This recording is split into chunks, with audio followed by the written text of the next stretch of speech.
Thank you so much for joining us today so that we can talk and try to clear the air about a few questions that we've received from Montgomery Emergency Management, the Mayor's Office, the County Commission, the Health Department, even our local hospitals are receiving information about our second dose vaccination clinics that we have come up.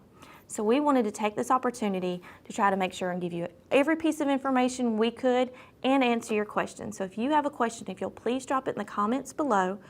My fabulous assistant with me, Ms. Hannah Hawk from the Montgomery County Commission, will help me make sure that we get the information out to you. So first we want to talk about our Saturday, February 27th, Moderna second dose clinic. So the things that we need you to bring with you are your ID and your vaccination card that was given to you when you received your first dose of the Moderna vaccine. If you do not have it with you when you come, we do need to see your ID, but what we'll have to do is we'll have to pull you out of the line so you'll have some wait there just so that we can verify that you've received your first dose and we're going to be able to allow you into the line to get your second dose. We have a walk-up capability, but that is for people and our citizens that don't have vehicles, people that use public transportation, Uber or taxi services or their mayor's free ride service that he's been able to coordinate for us to be able to assure anybody that wanted to get their vaccine the first time is going to be able to get it the second time. So we just want to make sure that you understand that there's still that probability that you're going to have to wait. We don't want people that have been in line in their cars to think that people just because they walk up and are skipping the line, they're not. They're actually giving a number and they have to wait until your number comes up in the queue for them to be able to get their vaccine. We do have runners in Polaris vehicles that will be taking people from our tent where you check in to the actual walk-up inoculation area. So there is that. So what if you can't come Saturday? We're working on a plan to communicate that information on who cannot come to see if we can work on getting you your second dose. Right now it's not promised, so we need to make sure that you make your best effort to come Saturday. I know there's a time on the back of your vaccination cards. That's not the time you have to come back. That is just the time you received your first dose of vaccination. So just try to come about 2 hours ahead of that. You can see on Saturday we're running from 9:30 to 7:30, and that's when we're actually going to cut the line off. And that way, if you're still in the queue, you're still going to get your vaccine. We'll have a roster from Alabama Department of Public Health that will make sure we can check you off. That way, if you don't have your card with you, but please try to bring it. We have ways and means to try to get you in to make sure that you get your vaccination. Saturday, if you would like to please call the Montgomery Emergency Management at 625-2339. We have 2 shifts available from 8 a.m. to 2 p.m. and 2 p.m. to 8 a.m. We need people that can help write down the times on vehicles, help with traffic flow, scribe for our amazing inoculators from the Alabama Department of Public Health and Montgomery Fire Rescue. So please know that there's opportunities for you to volunteer. If you do volunteer, we will make sure that you have a lunch and we do have snacks and fresh beverages that are there for you to be able to make sure that you stay hydrated and safe during your involvement with our event. Moving on to next week, March 1st through the 5th. That is our Pfizer second dose clinic. And yes, that was 5 days because we actually were able to distribute more than the 5,000 doses we initially promised. We were actually able to inoculate more than 8,000 individuals in our community and our surrounding area. There were actually people from 11 different counties that came through our clinic and were able to get vaccinated. So that's huge for our community, and everybody's wanting to take the fight back to COVID and get us back to normal. So for next week, again, bring that vaccination card. In the Baptist clinic, there was actually a yellow piece of paper that came with your carbon copy when you filled out your paper. If you cannot find your vaccination card, but you can find that yellow piece of paper, either one of those will get you quick entry into it. If not, again, we're just going to pull you out of line just for a few minutes for us to validate that you have had your first dose and we can get you back in the queue to get you vaccinated. Please understand, just like with the first dose, you have to fill out the paperwork. So we're going to try to make it as easy as possible and have those folders ready to go as soon as you get there so you have plenty of time if there is any park and wait time during the vaccination clinic. If you would like to be a volunteer, there's still plenty of opportunity Monday through Friday, and my fabulous assistant, Ms. Hannah Hawk, is actually going to drop the link in the comments. You can see every position that we still need some people to help out with, whether it's inoculators, scribes, timekeepers, observers, or traffic flow, and to work with us in the check-in. This has been a huge undertaking, and one of the things we wanted to remind you is there's a potential for some wait, 1 to 2 hours. And if you show up ahead of time, like they did last time, lining up at 4 o'clock in the morning, don't do that. Please don't. Please do not show up more than 1 hour ahead of when we open up. We don't want to cause the traffic issues that we saw last time. We actually have added 2 additional parking lots to our Serpentine so that we can help get you off the roadway and get you into the queue to receive your vaccination as quickly but as safely as possible. Please do volunteer if you can. We appreciate all of our volunteers. We had hundreds of people that have participated, giving up their day to help make sure that our community has the opportunity to receive these vaccinations if they want them. Please do bring your vaccination card and bring snacks and waters. It's always good to have a little something to get you through the day if you need it, but we do have porta potties on site. I'm sorry, I don't know if there's some confusion, but porta potties don't flush after every use, and we do have them cleaned regularly. They're cleaned and fresh supplies are put in every day. So just be mindful of that. We make sure that they have hand sanitizer in it, but please do utilize the facilities as appropriately as possible. We have a huge number of partnerships that have brought this together. RHMP Holdings, which is actually the property owners of Montgomery Mall, they've allowed us to use their facility. Baptist Health Hospital, Alabama Department of Public Health, City of Montgomery, Montgomery County, Town of Pike Road even sent us some volunteers, which is great. We have Elmore County Emergency Management and Autauga County Emergency Management who took charge of certain sections, which allowed us to streamline how quickly we were able to get people through the line. We had our lunches provided by That's My Dog, the Salvation Army, and Chappie's Deli. These are just opportunities for community members to join in the fight. Mobus of Alabama has provided not only a monetary donation to help us with the costs that go along with this, but they provided snacks and personal protective equipment for the people that are working, to include masks and hand sanitizer. We're going to have lunch provided one day by the upcoming week by Wind Creek and the hundreds of volunteers. This could not have been done without the hundreds of volunteers, so please understand that. Prattville Police Department, Prattville Fire Department were able to send members of their staff to help us with traffic flow, help with inoculation, which is huge, to show how much. Not only, this isn't a Montgomery event, this is a tri-county and region event where we're helping people that might not have the ease and access that we do, don't have the facility that we do.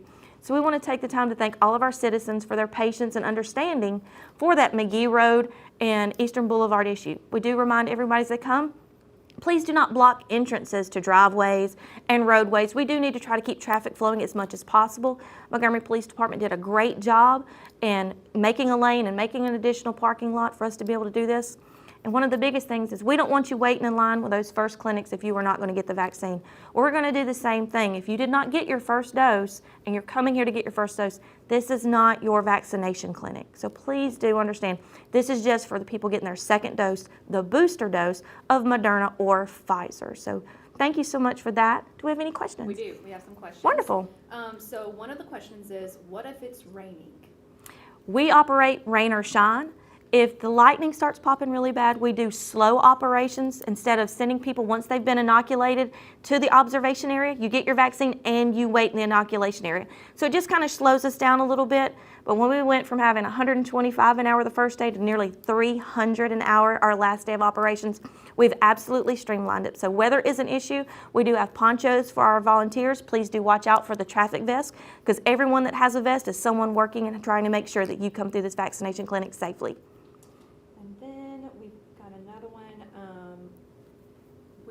They asked, why does the clinic start so late on Thursday? We were trying to make an opportunity, and the question was, why does it start so late on Thursday?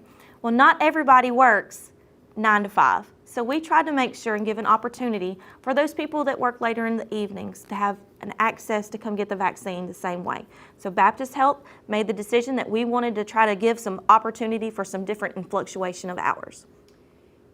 Got my Pfizer vaccine on Monday at 7 p.m. What time should I show up on March 1st?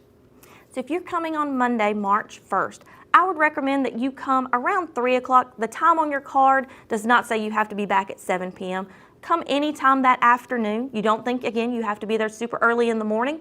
Come a couple hours ahead of it. Like I said, we will cut the line off at 5 on Monday, but that doesn't mean the vaccinations will stop. Do you have to go on the exact day it says on your card, or can you come a day earlier? Well, that one's a little tricky. Moderna, you have to come Saturday. So if you came on Saturday, January 30th, you have to come this Saturday, February 27th. For the Pfizer, you do have a 1-day window. So if you can't come Monday for some reason, you could come Tuesday. Or if you had Tuesday, you could either come Monday or Wednesday. I know that's a little confusing, but just know that you have about a 24-hour window that we're going to try to stick really hard to. And if you cannot come to the scheduled clinic, can you get your second Pfizer dosage from another location administering, such as a pharmacy? Right now, you're supposed to go to the place that you got your first dose. That helps everybody keep up with where the vaccine is going. So it shows that we were able to distribute, just saying on Saturday, we distributed 1,100 vaccines. So we have 1,100 vaccines to go to those people. And we don't want a vaccine to sit in a refrigerator or risk getting bad. And that's one thing we never want to do. If they will be returned to the health department at the end of the day, they only thaw them out as we need them. So we try to be very cautious and never would want to waste them, but they would go back to the health department. You need to make your best effort to come on the day you received your vaccine and the day you're scheduled to come back, if at all possible. I heard on the news that there have been disruptions in supply chains due to the winter storms. Is there any chance this will affect next week's events here locally? We were worried about the same thing. We have our vaccine. We are ready to go. We do have supply in-house, not at Montgomery EMA, but at Baptist or at the health department. We're ready to go. So that's one thing you don't have to worry about. We know that there's some potential for some supply chain issues, but we were told the vaccine will be ready. Looks like we're still waiting on some more questions. One thing we wanted to talk about that I didn't touch on was how to get in. There was some confusion about that, and we've had to close off some areas. We don't want you to actually turning into the fire station where you see Fire Station 9 on the roadway or on the building. If you come in from McGee Road, that way if the line is longer,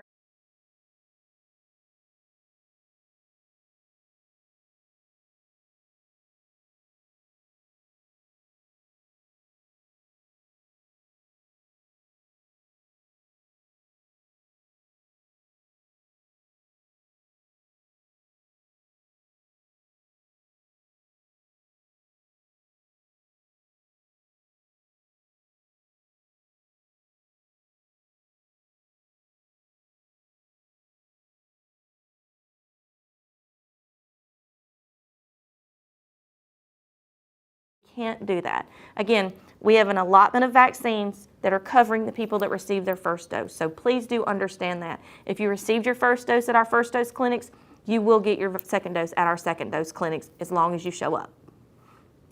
What time does it start Wednesday, March 3rd? Wednesday, March 3rd, we're from 9 a.m. to 3 p.m.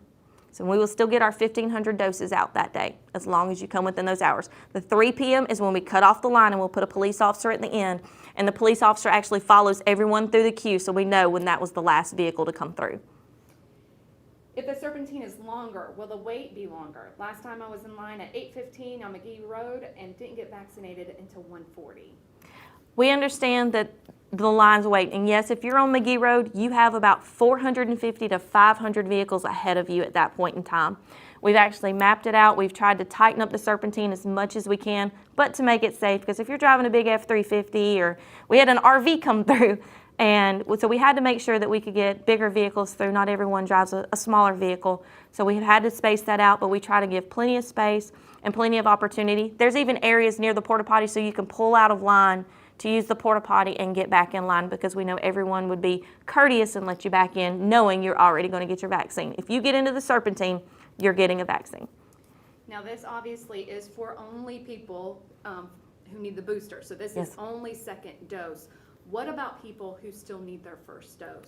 So we have actually shared the list of places on our Montgomery, Alabama Emergency Management Facebook that has a list of our first dose places that you can get appointments for, which include the Montgomery Health Department, the Alabama State University Health Center. They're doing a great job and even working on inoculating some teachers. Jackson Hospital, Montgomery Medical Associates, Main Street Family Care on Vaughn Road, UAB, Montgomery Internal Medicine, Baptist Medical Center South, Encompass Rehab, as well as American Family Cares, the Walmart pharmacies. If you go to the walmart.com and you can actually go to the pharmacy, and you might have to refresh it a few times, but when vaccine appointments become available, you can get them there. Adams Drugs has an allotment, and our Sam's Clubs is going to be doing the exact same thing with the appointments for their members. So there are plenty of opportunities, so please understand, we know that the vaccine is limited, and it's going to take time for it to get out. We just heard the great news about the Johnson & Johnson 1 dose, which will be great because it will limit that coming back for the second dose or the booster dose, which is what this week is for. But we're trying our best, and we know that as long as you have patience and understanding, we'll get through this together. We don't have any more questions. So if there are no more questions, I want to thank you for taking your time and joining us today on our Facebooks. We want to try our best to help keep you informed. If you have any other questions, if you'll comment on these videos, we will see them and answer you as quickly as possible. Thank you so much, and you have a great day.